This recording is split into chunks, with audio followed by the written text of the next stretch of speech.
Hello students, welcome to my class. আজি আমি 10.2 এক্সাৰসাইজৰ question number 6 আৰু 7 টো এই ভিডিঅ'টোত কৰিম ঠিক আছে। তো প্ৰথম আমি কোৱেশ্চন নম্বৰ 6 টো আমি লৈ লৈছো। ইয়াত কি দিয়া আছে চাই লওঁ। বৃত্তৰ কেন্দ্ৰৰ পৰা 5 সেন্টিমিটাৰ দূৰত্বত থকা এটা বিন্দু A ৰ পৰা স্পৰ্শক এডালৰ দৈৰ্ঘ্য 4 সেন্টিমিটাৰ বৃত্তটোৰ ব্যাসাৰ্ধ নিৰ্ণয় কৰা। একেবাৰে সহজ এইটো কোৱেশ্চন, আমি ফটাফট কৰি লওঁ। তো বৃত্তটো আমি আঁকি ললো, ধৰা হ'ল যাৰ কেন্দ্ৰটো O, কৈছে কেন্দ্ৰৰ পৰা এনেকৈ কেন্দ্ৰৰ পৰা 5 সেন্টিমিটাৰ দূৰত্বত এটা বিন্দু আছে, তাৰ নাম আছে A। এই স্পৰ্শকডালৰ দৈৰ্ঘ্য, এতিয়া স্পৰ্শক বুলি ক'লে বৃত্তত ক'ৰবাত চুই থাকিব লাগিব, এনেকৈ চুব লাগিব, নহ'লে ইফালে ক'ৰবাত চুব লাগিব। তো এনেকৈ গৈ পেলাই এইডাল হ'ল স্পৰ্শক, এনেকৈ ধৰি লৈছোঁ এইটো বিন্দুত বৃত্তক টাচ কৰি আছে ঠিক আছে, বৃত্তডালক স্পৰ্শ কৰি আছে। এতিয়া এইটো 5 সেন্টিমিটাৰ দিয়া আছে আৰু এইটো স্পৰ্শকডালৰ 4 সেন্টিমিটাৰ, স্পৰ্শকডালৰ দৈৰ্ঘ্য 4 সেন্টিমিটাৰ বুলি কৈছে। এতিয়া আমি ইয়াত ব্যাসাৰ্ধটো আমি য'তে ত'তে টানিব পাৰোঁ, এফালেও টানিব পাৰোঁ, এফালেও টানিব পাৰোঁ, ইফালেও টানিব পাৰোঁ, কিন্তু আমি তাতহে টানিম য'ত স্পৰ্শ বিন্দু আছে, য'ত স্পৰ্শকডালে চুই আছে। ধৰি লৈছোঁ স্পৰ্শকডাল AP, গতিকে আমি ব্যাসাৰ্ধ ইয়াতে টানিম OP বুলি, এনেকৈ ব্যাসাৰ্ধ টানিম। এতিয়া আমি জানো যে 10.1 উপপাদ্য মতে স্পৰ্শ বিন্দুত ব্যাসাৰ্ধডাল সদায় স্পৰ্শকৰ ওপৰত লম্ব, গতিকে এইটো 90 ডিগ্ৰী হ'ব ঠিক আছে। এইটো এটা সমকোণী ত্ৰিভুজ, গতিকে পাইথাগোৰাছৰ সূত্ৰ ব্যৱহাৰ কৰি আমি OPৰ দৈৰ্ঘ্যটো উলিয়াম। পাইথাগোৰাছৰ সূত্ৰ বা পাইথাগোৰাছৰ উপপাদ্য বুলি কোৱা যায়। সেইটো আমি কি আছিলে, 90 ডিগ্ৰীৰ বিপৰীত 90 ডিগ্ৰী য'ত আছে তাৰ অপজিট যিটো ছাইড থাকে এইটো হাইপটেনিউজ বা অতিভুজ বুলি কোৱা যায়, বা কৰ্ণ বুলিও কয়। তো অতিভুজৰ স্কুৱেৰ সমান বাকী দুটা বাহুৰ স্কুৱেৰৰ যোগফলৰ সমান, এইটোৱে আছিল পাইথাগোৰাছৰ উপপাদ্য। গতিকে সেই উপপাদ্য ব্যৱহাৰ কৰি আমি OPৰ মান নিৰ্ণয় কৰিম ঠিক আছে। ফটাফট আমি কৰিম। তো ইয়াত কথাখিনি গোটেইখিনি লিখি ল'লোঁ। ইয়াত O কেন্দ্ৰীয় বৃত্তত স্পৰ্শ বিন্দু Pত AP স্পৰ্শক, এইটো দিয়া আছে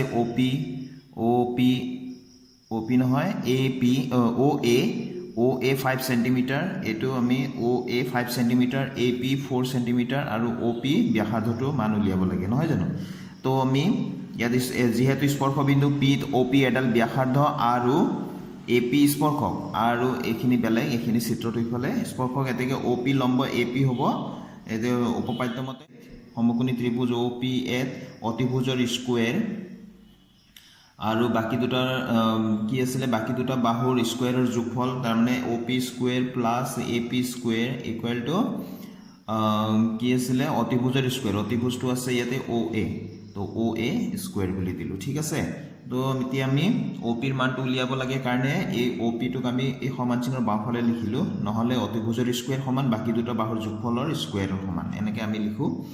তো OPৰ ভেলুটো আমি উলিয়াব লাগে, এইটো আমি এনেকৈ ৰাখিম। APৰ ভেলুটো দিয়া আছে 4, তো 4 স্কুৱেৰ, OAৰ ভেলুটো দিয়া আছে 5 স্কুৱেৰ, তো OP স্কুৱেৰ ইকুৱেল টু এইটো 5 5 25 আৰু এইটো 4 4 16, ছাইড চেঞ্জ কৰি লিখিম, -16 হ'ব, সমান চিহ্নৰ সিটো পাৰে, হ'লনে। তো এতিয়া OP স্কুৱেৰ ইকুৱেল টু ইয়াত আমি কিমান পালোঁ, 9 পালোঁ। আমি OP স্কুৱেৰ এইফালে 9 মানে কি, আমি 3 স্কুৱেৰ, নহয় জানো। এতেকে OP ইকুৱেল টু কিমান হ'ব, 3। এতেকে ব্যাসাৰ্ধ কিমান হ'ব, বৃত্তটোৰ ব্যাসাৰ্ধ ইকুৱেল টু কিমান, 3 সেন্টিমিটাৰত আছিলে কথাখিনি, 3 সেন্টিমিটাৰ ঠিক আছে। এইটো হৈ গ'ল আমাৰ সলিউশ্যনটো। আমি নেক্সট কুৱেশ্যনলৈ যাম ফটাফট। এতিয়া আমি ষ্টুডেণ্টছ কুৱেশ্যন নম্বৰ 7টো লৈছোঁ।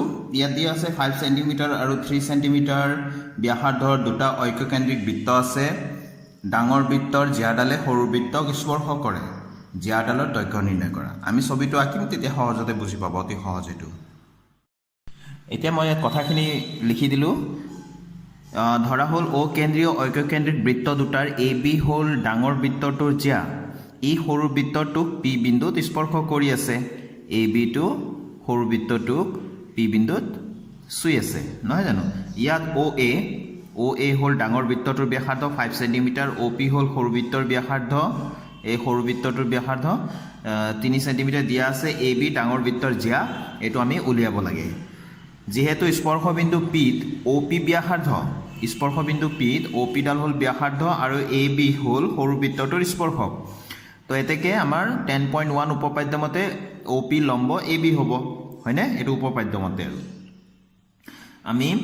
এতিয়া আমি সমকোণী ত্ৰিভুজ OPত সমকোণী ত্ৰিভুজ OPA এই ত্ৰিভুজটোক আমি উলিয়াম যে বাকি দুটা বাহুৰ স্কোয়াৰৰ যোগফল এটো কি পাইথাগোৰাছৰ উপপাদ্য মতে নহয় জানো গতিকে পাইথাগোৰাছৰ উপপাদ্য মতে কথাটো লিখি নাথাকিলে হ'ল OP square plus AP square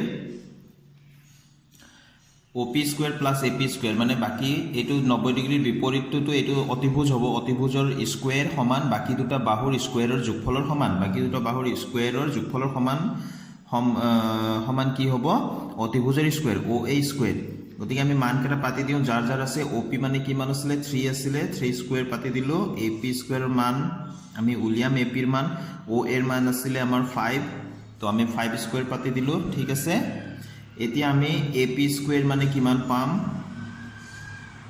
এটা AP স্কোয়ার ইকুয়াল টু 5 5 যা 25 এটো 25 হল আৰু ইফালে 3 3 যা 9 -9 কৰি দিলো তো AP স্কোয়ার ইকুয়াল টু কিমান পালো ইয়াতে 16 পাম 16 মানে 4 স্কোয়ার তো এতেকে আমি AP মানে কিমান পালো আমি 4 পালো ঠিক আছে AP মানে আমি 4 পালো কিন্তু আমাক লাগে AB হয়নে এতিয়া আমি লিখিম যেহেতু মই লিখিছো সয় আছো আকৌ AB হল ডাঙৰ বৃত্তটোৰ জ্যা আৰু OP কেন্দ্ৰ ওৰ পৰা জ্যাডালত লম্ব আমি তেনেকৈ আঁকিছিলো নহয় জানো ইয়াত চোৱাচোন AB হল ডাঙৰ বৃত্তটোৰ জ্যা আৰু OP হল কেন্দ্ৰৰ পৰা টনা জ্যাডালত লম্ব নহয় জানো তো আমি ইয়াত লিখিছো এতেকে AP = PB এতিয়া চিত্ৰটোত চাও এই AP = PB তাৰ মানে দুটুকুৰ হৈ গল AB টো সম্পূৰ্ণৰূপে সমানে সমানে দুটুকুৰ হৈ গল AP = PB হৈ গল সমান হাফ অফ AB দুইটাই কাৰ আধা আধা হ'ব AB ৰ আধা আধা নহয় জানো যেহেতু আমি জানো কেন্দ্ৰৰ পৰা টনা লম্বই জ্যাডালক সমদ্বিখণ্ডিত কৰে কেন্দ্ৰৰ পৰা টনা লম্বই জ্যাডালক সমানে সমানে দুভাগ কৰে তো AP = হাফ AB PB টো বাদ দিছো বাৰু AP = হাফ AB AP টো হৈ গল AB ৰ আধা তাৰ মানে AB টো কি হ'ব AP দুগুণ কৰিলেহে আমি AB টো পাম নহয় জানো অৰ্থাৎ ইয়াত লিখিম অৰ্থাৎ মোৰ ঠাই কম কাৰণে মই ঠাপাঠপি কৰি আছো AB = এই 2 টো এইফালে লৈ গলো টুৱাইস AP অৰ্থাৎ ইয়াৰ পৰা আমি লিখিম তোমালোকে তলে তলে লিখিবা মই জোৰ পৰা কাৰ চিন দিছো এই কাৰ চিনৰ পৰা তোমালোকে তলে তলে লিখিব লাগে AB = 2 * AP AP ৰ মান কিমান পাইছো 4 পাইছিলো 4 তো এতেকে AB = 8 হয়নে 4 দুগুণ 8 এতিয়া আমাৰ গুটেখিনি কথা কিহত চলি আছিল সেন্টিমিটাৰত আমাক ব্যাসাৰ্ধৰ যোগবিলাক সেন্টিমিটাৰত দিয়া আছিল গতিকে জিয়াডালৰ জোখো আমি সেন্টিমিটাৰত পাম এইটোই আমাৰ উলিয়াব লগা আনসাৰটো ঠিক আছে তো আজিৰ ভিডিওটো এটা সামৰিছো ষ্টুডেন্টস আশা কৰো তোমালোকে আজিৰ অংক দুটা তোমালোকে বুজি পাইছা যদি কিবা তোমালোকৰ অসুবিধা থাকে কিবা সুধিব লগা থাকে কমেন্ট সেকশনৰ জৰিয়তে তোমালোকে মোক সুধিব পাৰা thank you students keep watching my channel